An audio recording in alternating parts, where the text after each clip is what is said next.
Donc, mesdames, messieurs, bonjour. Tout d'abord, je voudrais vous remercier pour votre présence et pour votre participation à cette table ronde. Nous sommes très fiers de participer en fait à ce forum de l'innovation. Nous tenons tout d'abord à vous remercier pour votre présence. Alors, on va partir directement sur le titre. Ne dites pas à ma mère que je suis designer dans la défense. Elle me croit trader à la défense. Alors sinon, je saurais que c'est vous. En fait, derrière ce titre à la Audiard qu'on a voulu accrocheur, alors, ça marche un peu, pas complètement. Derrière ce titre se cache en fait une confidence. Être designer dans la défense n'est pas forcément confortable. Alors pourquoi c'est pas confortable ? D'abord parce que dans le monde de la défense et de la DGA en particulier que je connais bien, qui est un monde d'ingénieurs ultra rationnels, quand vous dites que vous êtes designer, on vous regarde avec étonnement un peu comme un animal exotique. Et puis assez vite, on vous fait comprendre que dans le domaine défense, on fait du fonctionnel. Alors je suis un peu caricatural, mais c'est quand même un peu ça, qu'on fait du fonctionnel et de l'efficace, et que le design c'est plutôt fait pour le civil. Voilà. Puis par ailleurs, là où c'est pas confortable non plus, c'est que dans le domaine du design, quand vous dites que vous travaillez pour la défense, on vous regarde avec des yeux un peu colériques, en vous laissant l'impression que vous êtes une sorte de chevalier de Jedi qui vient de passer du côté obscur de la force. Et avec parfois un discours du genre c'est pas beau la guerre, il faut pas travailler pour les militaires. Voilà. Donc, bon, trêve d'état d'âme. Comme dirait Lino Ventura dans la métamorphose des cloportes, on n'est pas là pour créer une amicale. Du coup, on va profiter de cette table ronde pour, en quelque sorte, tailler, enfin, du moins revenir sur des choses un peu plus concrètes autour du monde du design dans la défense, et puis se poser quelques questions sur qu'est-ce que le design dans le domaine de la défense justement, quels sont ses apports, comment est-il pratiqué, et globalement quelles sont les actions étatiques et industrielles en cours dans ce domaine. Voilà. Donc pour m'aider à répondre à ces questions, j'ai l'honneur d'accueillir et de vous présenter Dominique Héon, qui est là-bas. Donc Dominique, tu es consultant spécialisé dans le management du design et de la qualité perçue. Tu as 25 ans d'expérience dans l'automobile, notamment comme chef de produit responsable des opérations du centre de design Peugeot, PSA, Citroën, et directeur de projet transversal qualité perçue qui a accompagné la montée en gamme du groupe et qui a débouché sur la marque DS. Tu interviens actuellement à la DGA avec la société ECM dans le cadre du projet technologique de défense design, précisément, que j'aurais pu précédemment citer si je m'étais présenté, mais bon, je me présenterai peut-être après. Je suis l'architecte de ce PE en l'occurrence, pour définir et mettre en œuvre un référentiel métier permettant d'intégrer le design et la qualité perçue dans les systèmes d'armes. Ensuite, j'accueille Claire Tréfou. Bonjour à tous. Je vais prendre ma fiche parce que je ne connais pas le texte par cœur. Donc toi, tu es senior designer chez Thales X. Tu es diplômé de l'école Boulle et de l'école nationale de création industrielle NC à Paris. Tu as travaillé avec différentes entreprises de haute technologie, Capgemini et EDF pour ne pas les citer, pour mettre en place des pratiques de design au sein de l'ingénierie. Aujourd'hui, avec Thales, tu remets l'humain au centre du débat et tu pousses l'innovation par l'usage dans un environnement que l'on peut qualifier de techno-push, en mobilisant des champs d'inspiration qui questionnent la technique. Enfin, Mathias Vanneuve, toi tu es responsable de la cellule design de Nexter Systems. Tu es diplômé d'un master engineering design de l'Institut supérieur de l'ISD Valenciennes, ISD Valenciennes. Après plusieurs expériences de design dans le milieu industriel chez Manitou et Renault Trucks, tu as intégré Nexter Systems pour mettre en place une démarche de design industriel intégré. Tes faits d'armes s'articulent aujourd'hui autour du programme Scorpion, jusqu'au champ européen, jusqu'à la robotique, et tu as une source de motivation qui est de transformer l'industrie par le design. Voilà, donc ma première question, je sais qu'on n'a qu'une demi-heure, alors j'essaie d'aller un peu vite, s'adresse à tous les trois. Si on s'en tient au domaine de la défense, qu'est-ce que le design ? Dominique. Alors, En fait, dans tout produit, quel qu'il soit, vous avez des dimensions objectives. Ces dimensions objectives, ce sont les prestations fonctionnelles, c'est la qualité au sens traditionnel, c'est-à-dire fiabilité, durabilité. C'est évidemment des coûts maîtrisés et dans des délais, parce que le meilleur produit du monde, s'il arrive trop tard, et on le sait bien aussi dans le militaire, ne fera pas son job. Mais pour autant, il y a le slide qui a sauté, mais pour autant, ça suffit pas. Ça suffit pas pour faire un produit réussi.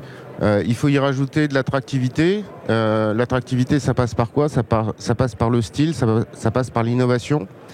Et il faut rajouter aussi de la qualité perçue. Alors juste un tout petit mot sur la qualité perçue. En fait, c'est vraiment l'ensemble du ressenti que l'on a à travers ce que l'on voit, ce que l'on touche quand on utilise un objet. Et si je vous prends un seul exemple, vous avez beau avoir un produit qui est extrêmement robuste, si jamais l'impression qu'il vous donne par ses matériaux, par sa forme, n'est pas bonne en termes de robustesse, eh bien, vous n'obtiendrez pas une bonne image de votre produit, donc vous raterez votre cible tout simplement. Donc le design pour moi en fait c'est très simple, hein. C'est la synthèse de tout, de ces dimensions objectives et de ces dimensions subjectives au service d'un objet qui devient pertinent et valorisant. D'accord, donc on est bien d'accord, c'est pas que faire des belles choses. Hein. Surtout pas. Voilà, donc je vais passer la parole à Mathias, côté Nexter. Oui, tout à fait. Merci à tous d'être là et bonjour. Ma réponse sur c'est quoi le design dans la défense, pour moi c'est le fait de rendre attirant, et c'est une méthode en fait. C'est une méthode qui va commencer par les aspects sensibles d'un produit, dans le but en fait de faire vibrer la corde sensible de l'utilisateur ou de l'acquéreur. Donc on va créer de la valeur en plus des performances attendues pour que le produit soit attirant. Donc comme on l'a dit, c'est pas forcément faire beau, contrairement à ce que disait Raymond Loewy, même si on cherche souvent à faire beau, mais le beau est relatif. Donc il faut un référentiel, il faut savoir comment s'y prendre, il faut savoir ce qui fait vibrer la corde de l'utilisateur. Et on voit ici sur la planche, hein, j'ai pris l'exemple du programme Scorpion. Là on est à l'état 2014 où il y a le design qui propose une version pour créer une famille, pour fédérer et pour plaire à ce qui va marcher avec les cavaliers par exemple. Ok. Je passe la parole à Claire maintenant sur côté Thales. Ouais. Côté Thales, comme l'a dit Mathias, en fait le but c'est de comprendre ce qui plaît à l'utilisateur. Donc pour nous le design il permet de le remettre au cœur du débat. Il permet d'innover, il permet de tester. En fait le design c'est l'art de faire des choses, de les illustrer, de donner à voir. Donc en fait ça permet de faire converger tout le monde vers quelque chose, une vision qu'on peut avoir, une idée qu'on a dans la tête. Donc le designer, il se place à la place des mains de l'utilisateur, de nos opérationnels. Et en fait, ça permet à tout le monde de se mettre d'accord. C'est à ça que ça sert chez nous, le design. D'accord. Alors bon, c'est bien beau tout ça. Je vais être un petit peu provocateur. Hein, ça permet de faire quoi le design ? Et surtout, est-ce qu'on a besoin de ça dans la défense, vraiment ? Je comprends pas vraiment ta question en fait, et en plus il faut changer de slide. Voilà, merci. Pourquoi faire ? Oui, le design, pourquoi faire et pourquoi faire dans l'armée. En fait, le design, c'est pas une option. Là, on vous a pris un exemple qui sont les transporteurs routiers, le matériel agricole. Vous voyez bien que le design, il s'est invité dans ces mondes-là. Pourquoi ? Parce que en fait, un agriculteur comme un transporteur a envie d'être fier de son matériel. C'est un point qui est fondamental et on voit très très mal pourquoi il en serait différemment pour un militaire.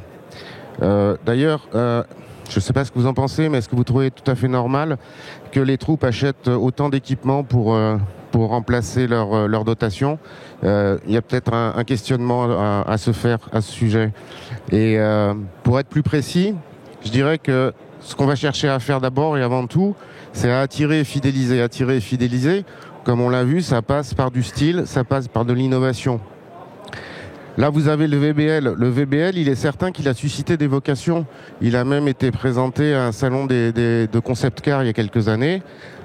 Et c'était un outil formidable pour recruter et fidéliser. En fait, le premier promoteur du design dans l'armée, à mon avis, ça devrait être les ressources humaines. N'oublions pas aussi que si vous avez un matériel dont vous êtes fier, qu'est-ce que vous allez faire ? Vous allez bien l'entretenir si vous l'entretenez bien, il sera plus durable. Donc en fait, vous faites un cercle vertueux où le design va enrichir les prestations fonctionnelles derrière. Et enfin, c'est aussi une bonne appropriation par les opérationnels. Et un matériel qui est bien approprié, c'est un matériel qui est plus efficace sur le terrain.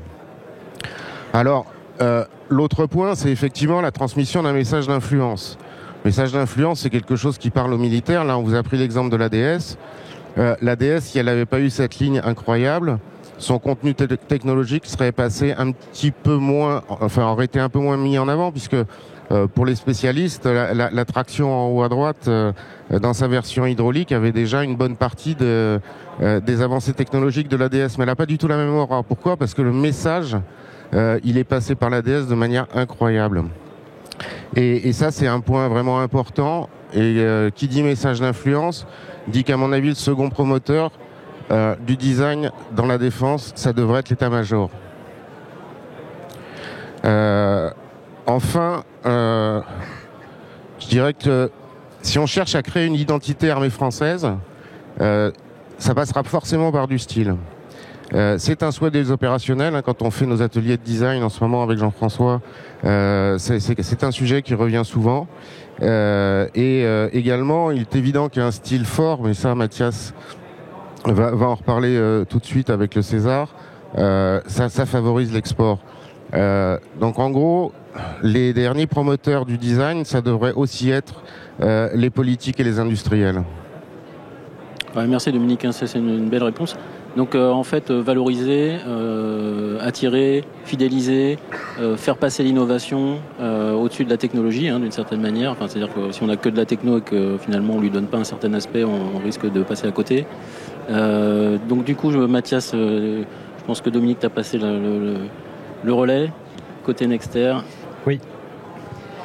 Côté Nexter, effectivement, tu suggérais l'exemple du César 8.8. Effectivement, il y a une planche après que je vous propose où on le voit dans son état contrat actuel.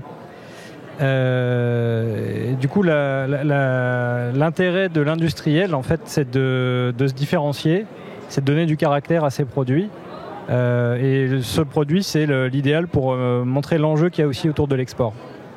À la base, on a un produit qui est le César, qui est une innovation technologique. C'est poser un canon sur un camion.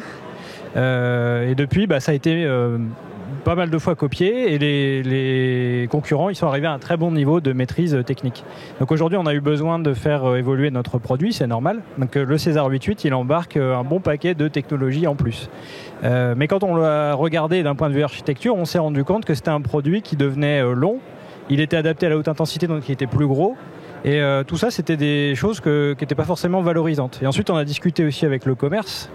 Et on a appris que en fait, le César était apprécié, mais en revanche, on pouvait lui reprocher un côté un peu vieillot, par le porteur, par l'intégration de l'artillerie avec des durites, etc.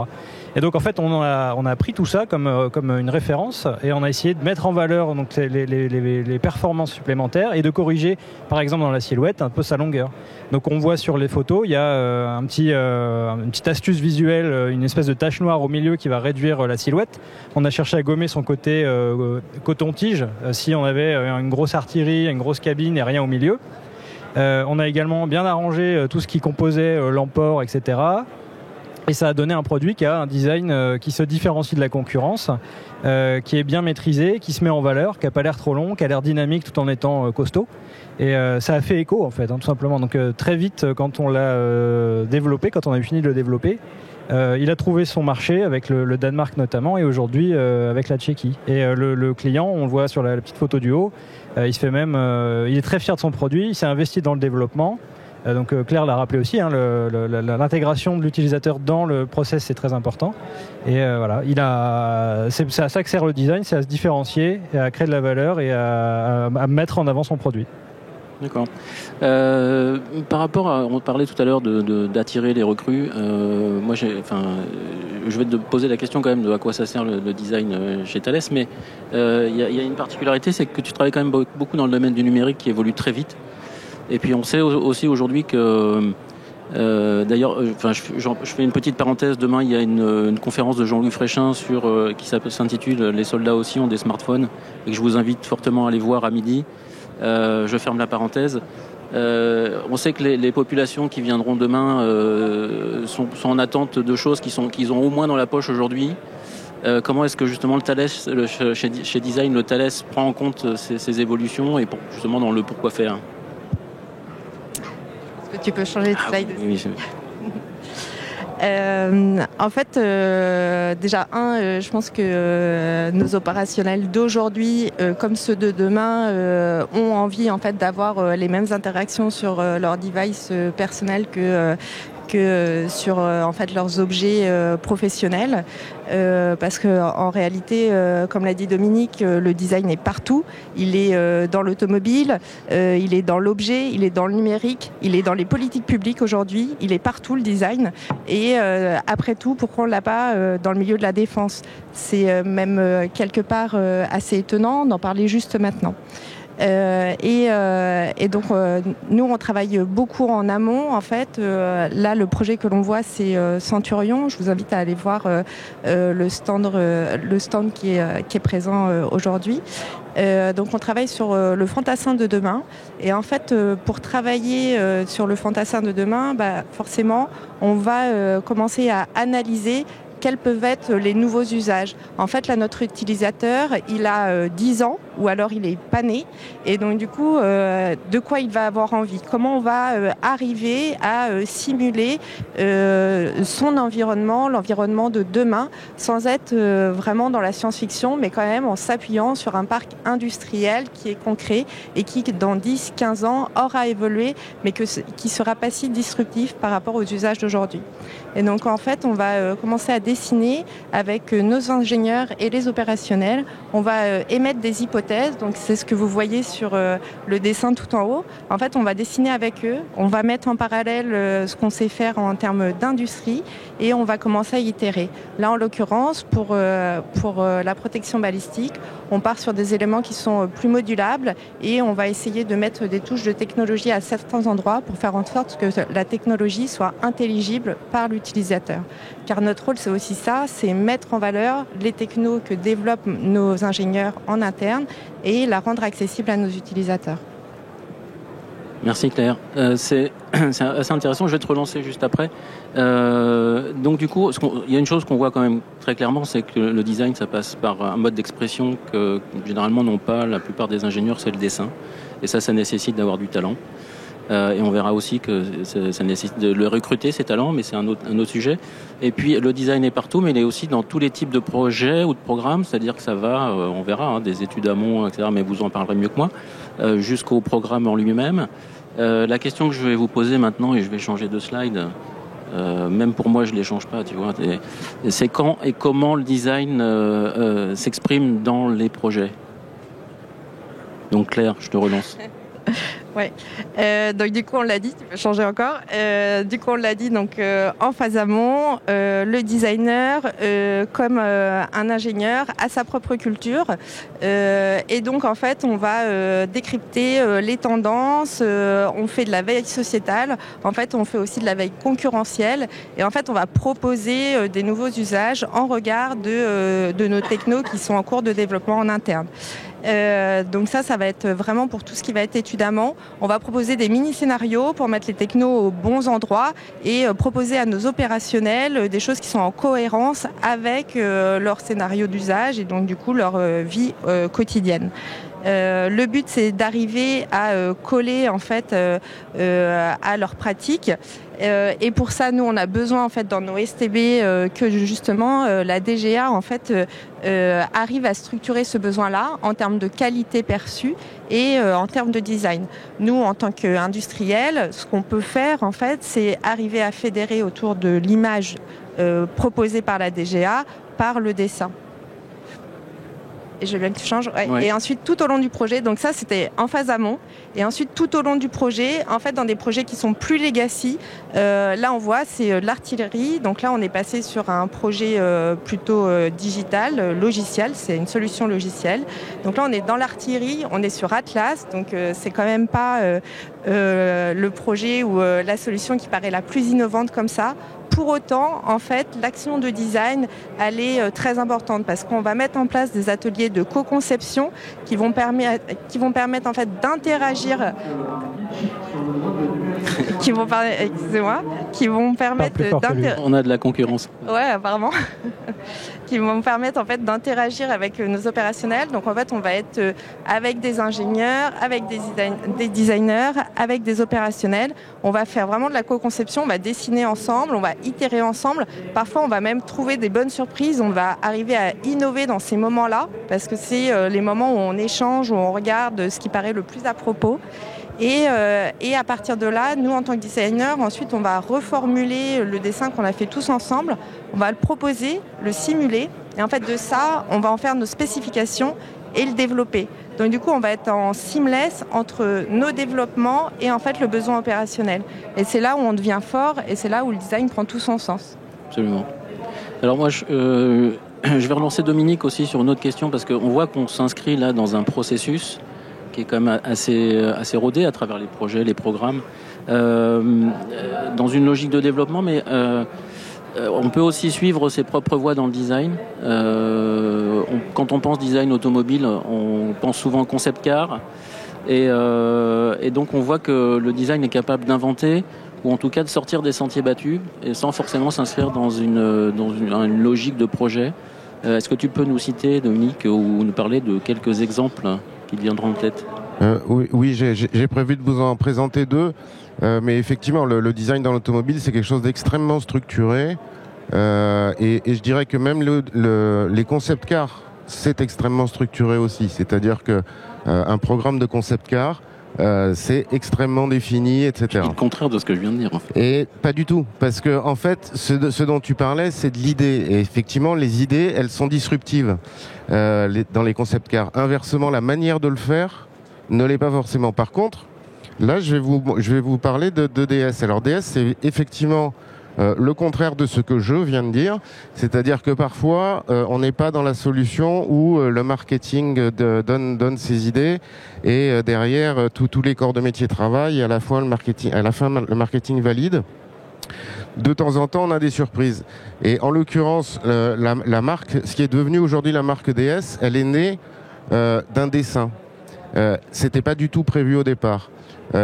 Citroën devait remplacer sa C3 et sa C2, la C2 étant le véhicule le plus bas de gamme, et avait décidé de faire deux véhicules qui étaient plus proches et assez similaires à ce que faisaient les concurrents, c'est-à-dire une 3 portes directement dérivée de la 5 portes, et la 3 portes devant être moins coûteuse. Et en fait, Frédéric Soubirous, qui est tellement talentueux qu'il est aujourd'hui directeur du style Citroën, il a créé un dessin qui était celle que vous connaissez aujourd'hui, là, qui est en bas, au centre. Et ce dessin avec cet aileron de requin, on s'est dit mais c'est incroyable, en fait on peut faire du premium avec ça. Et il se trouve qu'en parallèle, Citroën avait une ambition et ne savait absolument pas quel produit mettre sur cette ambition, c'était de faire du premium justement. Et donc là d'un seul coup, on a eu un produit qui répondait à un besoin qui n'était pas celui qu'on avait exprimé lors du programme.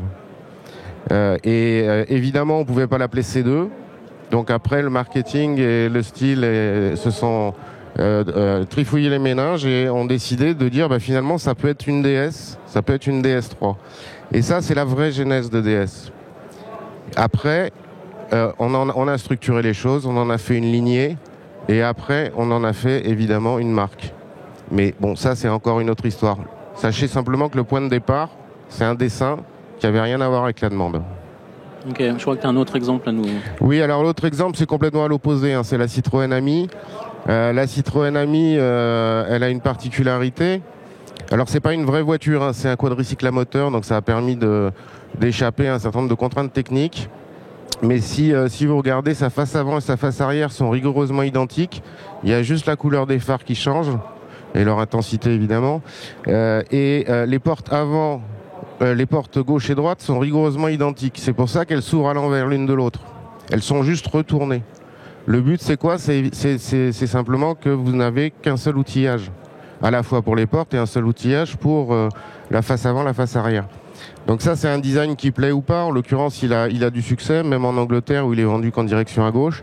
Et ça prouve que si on fait du design, dès le départ, on peut faire du design to cost, on peut faire des choses jolies. Il y a plein de possibilités. Mais ça, une amie, c'était impossible à faire sans designer. De la même qu'une DS3, c'était impossible à faire sans designer. Ok, donc design peut être égal aussi à cost killing, quoi. C'est pas parce qu'on fait du design qu'on fait des produits. Complètement. On peut faire des concept cars, mais on peut faire des amis. Ok. Mathias, chez Nexter, pareil, vous suivez un processus très rationnel. Comment vous faites pour faire de l'out of the box chez vous? Eh ben, je vous propose un exemple justement. Tout ce qu'on a dit là, effectivement, c'est vrai. Le design, il doit donner la capacité à l'entreprise de rêver. Donc, ça commence par des petits gribouillis, comme vous voyez là. On se dit, tiens, ça pourrait être ça ou ça pourrait être ça. Comment aménager la zone Qu'est-ce qui pourrait marcher? Et ça peut laisser la place à la surprise, comme tu le disais. Et c'est aussi en comprenant les métiers, en comprenant les enjeux qu'il y a derrière l'architecture, pour commencer à diverger. C'est important de l'expliquer, que c'est normal que ça ne soit pas à propos, et qu'ensuite on va reconverger, qu'on va réussir à faire quelque chose. Et on commence à reconverger en représentant des images un petit peu plus abouties, à la tablette graphique ou avec la 3D, pour donner du choix en fait. C'est ça l'intérêt du design. On n'a pas la science infuse, on n'a pas l'omniscience. On va juste étudier un contexte, donc un marché, la technique, la situation de la société, ses ambitions, sa stratégie, pour trouver des réponses qui pourraient marcher, et en étant très exacerbées. Donc là, sur le principe du César 8.8, il y en a un qui est un peu bizarre, on ne sait pas trop s'il est beau, mais il intrigue. Il y en a un qui est un peu cybernétique, il y en a un, c'est le gros dur bien renforcé, quoi. Et par le design, en fait, on va forcer les gens à se rencontrer et à se positionner. Et c'est comme ça qu'on va trouver finalement une bonne idée, quoi. Et sur la planche d'après, je vous propose l'évolution. On l'a dit tout à l'heure, il faut laisser libre cours à son imagination, il faut expliquer qu'on va pouvoir reconverger, et en fait ça passe aussi par le fait de redessiner. On voit ici sur les sujets que ça prend des idées qu'il y avait avant, mais ça devient un petit peu plus Nexter, et on vient ajouter certaines choses pour l'affiner. Donc il y a en fait encore une possibilité, il y a des milliers de possibilités, de bonnes réponses pour le faire, et c'est en discutant et en raffinant la proposition et en allant vers la technique qu'on va y arriver. Et ça va jusqu'au sujet de la 3D qui est sur le côté. Là on discute avec les blinders, avec ceux qui font comment faire. Et c'est important aussi d'aller vers ces gens-là en utilisant leur suite logicielle, en comprenant les problématiques techniques. Tout simplement parce que on va amener de l'ingéniosité et on va résoudre des problèmes. On est aussi des résolveurs de problèmes, quoi, tout simplement. C'est comme ça qu'on arrive à la fin à avoir quelque chose qui est industriel et qu'on va pouvoir produire. Le but du designer industriel, c'est avoir des bonnes idées, se staffer pour la suivre, pour faire les compromis, être là aussi quand c'est pas rigolo, voire réinventer. Parfois, on va changer de matériaux, on va faire face à des impossibilités. Et en 2 coups de cuillère à peau, il faut retrouver une bonne idée. D'accord. C'était un des éléments qu'on avait mis dans le titre. C'est oui. Le design apporte de l'ingéniosité dans l'ingénierie. Et ça, c'est voilà, tu nous le démontres ici. Et il y avait un sujet aussi que je voulais vous montrer après. On parlait d'identité de l'armée française. Comment faire? On a un petit peu commencé quand c'était le programme Scorpion que vous avez vu au tout début. Chercher à rendre attirant, chercher à créer un esprit de famille. Et ça s'est produit. Là, vous avez les produits qui sont fabriqués aujourd'hui, qui sont même en dotation pour certains, pour le Griffon. Donc ça c'est bien. Comment on a fait? En fait, on est allé chercher l'avis du CEMAT. C'est ce qu'on avait de mieux. On lui a demandé de se positionner par rapport à 4 propositions. Mais on pourrait faire mieux aujourd'hui si on avait en fait, comme l'a dit Claire, de la référence, de la source, pour savoir ce qui va plaire à nos forces. Notamment en tant que Français, on a plein de pépites technologiques, on a du savoir-faire, on peut industrialiser, on peut rendre fier, quoi, tout simplement. Et le designer, il travaille comme de la défense, il travaille comme un designer normal, c'est-à-dire qu'il va étudier un contexte. Donc si on a des infos sur ce contexte, on fait mieux notre travail, quoi. Ça passe par le commerce et ça peut passer par d'autres études. Voilà. Très bien, je vois qu'on arrive à 15 minutes. Normalement, on devrait censé être passé, commencer à passer aux questions. Juste, alors pour conclure en fait sur cette présentation, ce qu'on peut vous dire, c'est que effectivement, et Mathias, tu viens de le dire, vous avez besoin de références. Et je crois qu'en fait, ça devrait être aussi un rôle de la DGA que de vous apporter des éléments de spécification. Donc la bonne nouvelle, c'est qu'on a travaillé, notamment avec Dominique, sur la mise en place d'un référentiel métier design et qualité perçue, qui est issu en fait d'entretiens avec les forces et avec les industries industrielles de l'armement, qui est l'issue d'un benchmark industriel au niveau industrie civile et militaire, et qui aujourd'hui constitue un document dans lequel on définit un certain nombre d'étapes. 7 en l'occurrence, on a 30 fiches méthodes qui donnent à chaque étape les actions possibles en termes de design. Et puis en plus, on a prévu un closier type qui est à la disposition des architectes de la DGA et qui permet, sans avoir à faire des études complexes et coûteuses, on va dire, mais on verra que c'est pas forcément un coût, qui permet de très vite mettre des exigences de design et de qualité perçue dans les contrats. Donc avec ce référentiel, on sait aujourd'hui recueillir le besoin utilisateur, le spécifier, et on sait aussi le qualifier, parce qu'on a mis en place des outils qui permettent d'objectiver les choix de design et de qualité perçue. Voilà. Donc en guise de conclusion, moi ce que je voulais vous dire, en fait, ce qu'on peut retenir en fait de cette table ronde, c'est que d'abord le design, c'est pas un coût, c'est un investissement. Et que en fait intégrer le design, c'est comme on l'a vu, améliorer la performance, se différencier, renforcer notre attractivité, mieux fidéliser et exporter. Le design concerne tous les équipements, même ceux qui n'ont pas été présentés ici. On a vu néanmoins la frégate FDI, et je sais que DCN, excusez-moi, ça c'était autrefois, Naval Group, parce que j'ai beaucoup travaillé pour DCNS fut un temps, Naval Group a pris ces sujets à bras-le-corps, et ils ne sont pas les seuls, donc les industriels de l'armement se mettent en ordre de marche sur ces sujets. Identifier les attentes des forces est primordial. Et donc si nous voulons répondre aux enjeux du design, effectivement les industriels, ils nous l'ont dit, ont besoin de ces prescriptions de style et de design. Et donc voilà, côté étatique, on a de la méthodo. Aujourd'hui, on dispose d'un référentiel, je l'ai dit, voilà, pour recueillir le besoin. Et puis tout ça dans le respect des marchés publics, parce qu'on a fait attention à ça aussi, pour pouvoir, par exemple, différencier, ou sur un appel d'offres, pouvoir différencier des offres en n'ayant pas de jugement subjectif, mais en étant bien objectif sur la façon de noter les différents candidats. Et puis également dans les contraintes de temps du programme. Voilà. Et puis pour ça, il faudra des ressources. Aujourd'hui, on est peut-être un petit peu limité, mais j'ai bon espoir qu'un jour on puisse monter en puissance là-dessus. Et puis il faudra aussi attirer les talents, et ça nécessite aussi d'avoir des contacts avec les écoles, éventuellement les labos de recherche et autres sur ces sujets-là. Et puis voilà, j'ai envie de dire, il n'y a plus qu'à. Et puis je vous propose de passer aux questions si vous le souhaitez. Vous avez d'ailleurs un projet de design Naval Group juste là à regarder, intéressant, sur les navettes. Et il faut demander du design, parce que c'est comme ça que ça fait avancer le schmilblick dans les contrats. Ça force les industriels à se mettre en état de marche, quoi, tout simplement. Oui, juste une chose, je pense que la question, en fait, elle a été mal posée par Jean-François. Il a demandé pourquoi du design dans le militaire. En fait, ce qu'il faudrait se poser comme question sur chaque programme, c'est pourquoi j'en ferai pas. Et c'est en répondant à cette question-là que probablement on fera bouger les choses. Il ne s'agit pas de justifier du design, il s'agirait plutôt de justifier de ne pas en faire. Bien vu.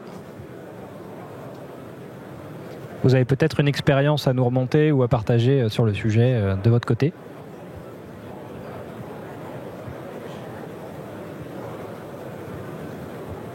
Bah oui, Alan. Oui. Ouais. Normalement, il y a un micro qui viendra à toi.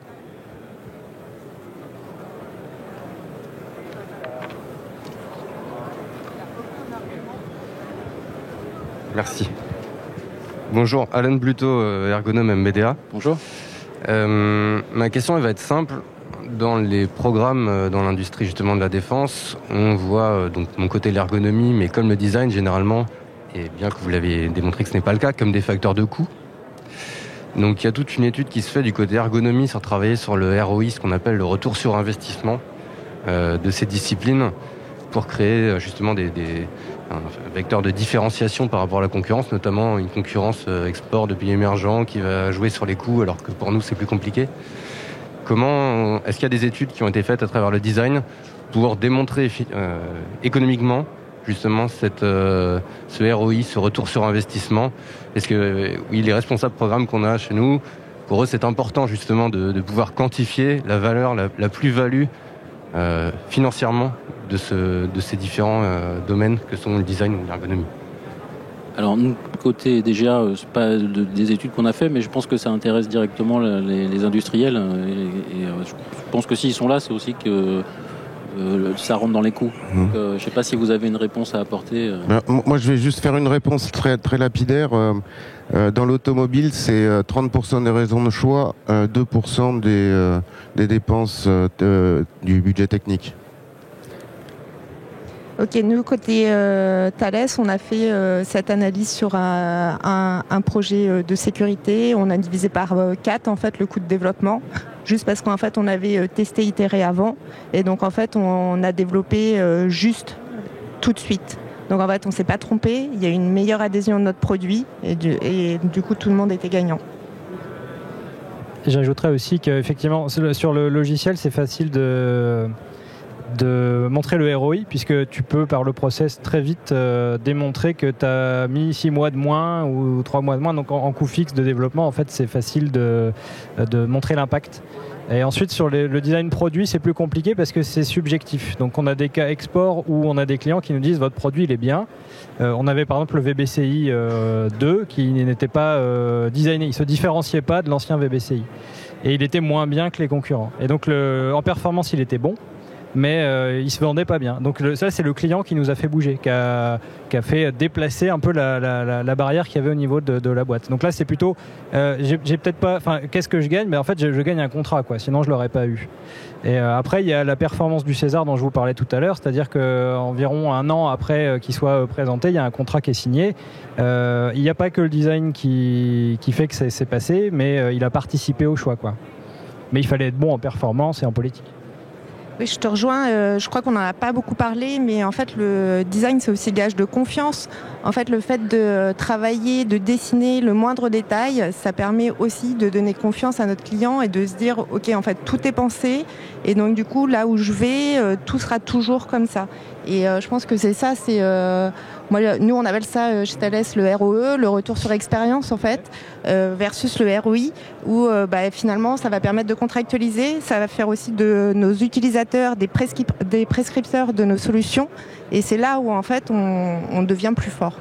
Il y a des sujets où ça bouge plus vite, notamment la robotique. Et effectivement, la robotique, quand on imagine des choses qui n'existent pas encore, il faut le faire accepter. Il y a une techno qu'il faut vendre, quoi. Et il y a plein d'acteurs sur la robotique.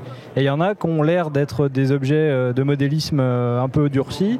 Et puis il y en a d'autres qui ont l'air d'être bien faits. Il y a une bonne maîtrise, et c'est ce que tu décrivais. Et ça, c'est ce qui fait la différence. Et chez Nexter, il y a Nexter Robotics.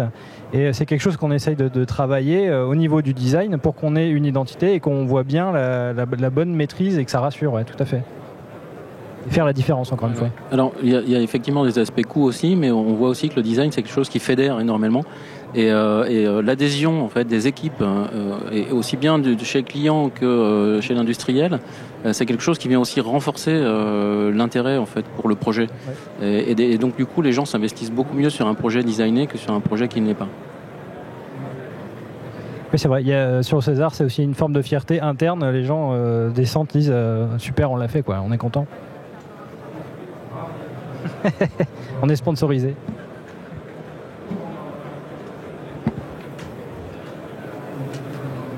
Dominique Guibourg, merci. Dominique Guibourg de MBDA. Est-ce que vous avez une analyse de ce qui se passe dans les autres pays ou est-ce que c'est une spécificité française, cette réticence au design, notamment dans la défense?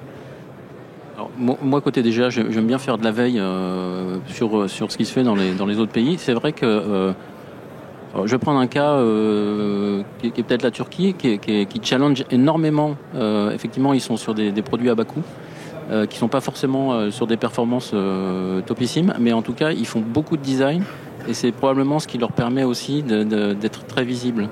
Donc c'est un tout, en fait, et ce côté low cost est renforcé justement par les études de design qui donnent l'impression, on est sur aussi de la qualité perçue, Alors évidemment, il ne faut pas que ce soit non plus contre-productif, c'est-à-dire qu'on ne fait pas que de la qualité perçue pour avoir une coquille vide et finalement quelque chose qui ne fonctionne pas. Mais à performance relativement égale, le design vient apporter un plus. Et donc je cite, je pourrais citer des marques comme FNSS ou autres en Turquie qui sont très très très portées sur le design. Voilà. Après, il y a les Allemands avec Rheinmetall. Voilà, il y a d'autres pays. Il y a Autocar aussi. Voilà. Mais, je dirais pas qu'il y a une réticence, puisque la preuve qu'on est là et on fait des choses et ça fait même un moment que j'en fais et ça se passe bien. Mais simplement, effectivement, il faut être suffisamment motivé pour faire face à la défiance qu'on peut encore vivre au quotidien. Et puis le fait que les marchés export se renforcent, ça force aussi à se mettre en habit de lumière pour vendre nos produits, quoi. On arrive à faire des choses, mais c'est plus difficile de se staffer et c'est plus difficile de vulgariser, quoi, tout simplement. Mais on arrive à faire d'excellentes choses, quoi. Puis je pense qu'il y a aussi la notion de culture. En fait, le design en France est placé plutôt par les arts décoratifs. Donc on rapproche le design à la belle chaise, le beau meuble, quelque chose de beau, pas forcément quelque chose d'utile. Quand par exemple on parlait des Allemands qui sont issus du Bauhaus et qui forcément pour eux le bien, le bon et l'utile ne sont qu'une seule chose. Donc nous on va décorréler le fond, la forme, là où en fait le design va faire en sorte de parler aux deux. Donc je pense que c'est plutôt ça la différence que ça fait entre nous en France et la difficulté à positionner le design dans un milieu d'ingénierie versus à l'export. Et c'est vrai qu'au départ, il y avait la performance qui compte avant tout, quoi. Quand on était dans le militaire, quand on est dans le militaire, on voit bien quand on commence à faire l'architecture d'un produit, on se creuse la tête pour qu'il réponde bien à l'exigence de protection, pour qu'il soit pas trop lourd, pour qu'il soit équipé de tous les systèmes, qu'il chauffe pas, etc. Et donc tout le monde a l'esprit vraiment pris par tout ça. Et des méthodes. Et donc le design, dans la défense, il doit aussi se structurer pour montrer qu'il y a une méthode et pour montrer que on peut être compatible de ça, on peut s'immerger là-dedans et venir juste disrupter au moment où ça coûte rien, proposer des alternatives et ensuite accompagner pour aider à maturer. Et comme l'a dit Claire, ça aide aussi donc à taper plus juste du premier coup. On se trompe, mais avec un coup nul.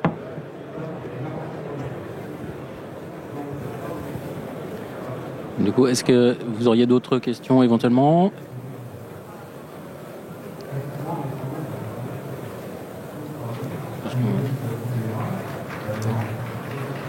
On approche. Une question par ici, monsieur. Question.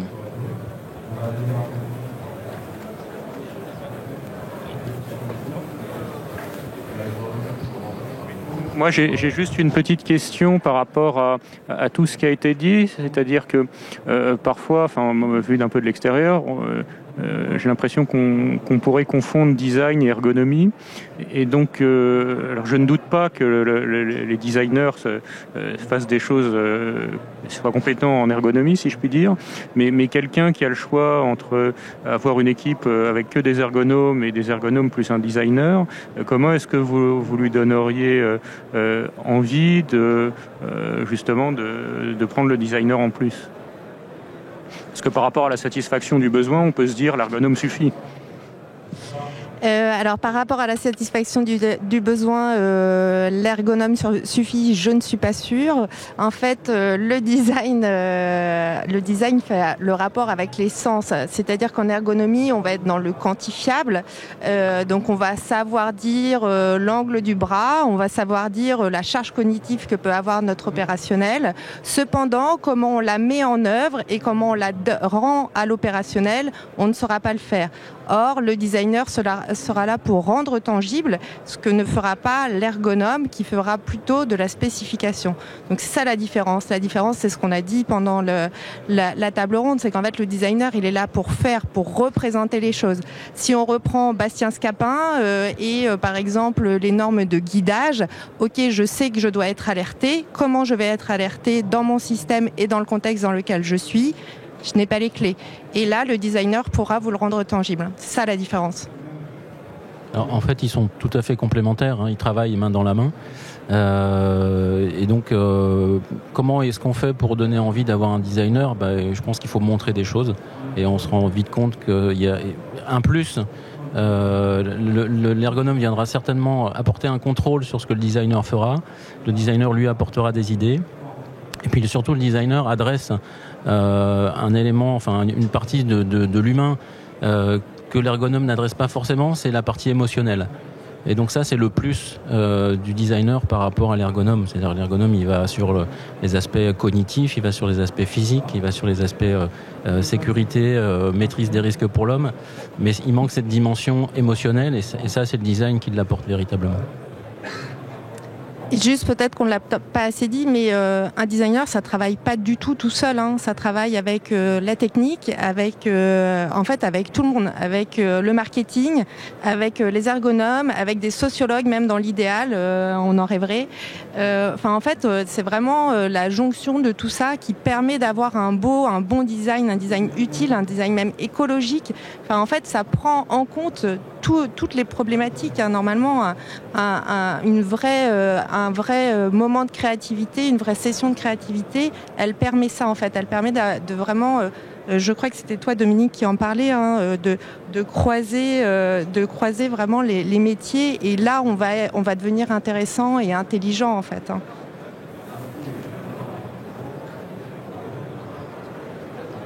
Je vois qu'on est en time out. Nous, ça nous dérange pas de continuer. si vous avez encore des questions. Après, on va peut-être se faire chasser. Sinon, je vous propose de conclure cette table ronde. Merci à tous pour votre attention et votre participation. Et puis, j'espère qu'on se retrouvera avec grand plaisir au prochain forum de l'innovation et puis sur le terrain également. Merci à tous et à toutes. Merci.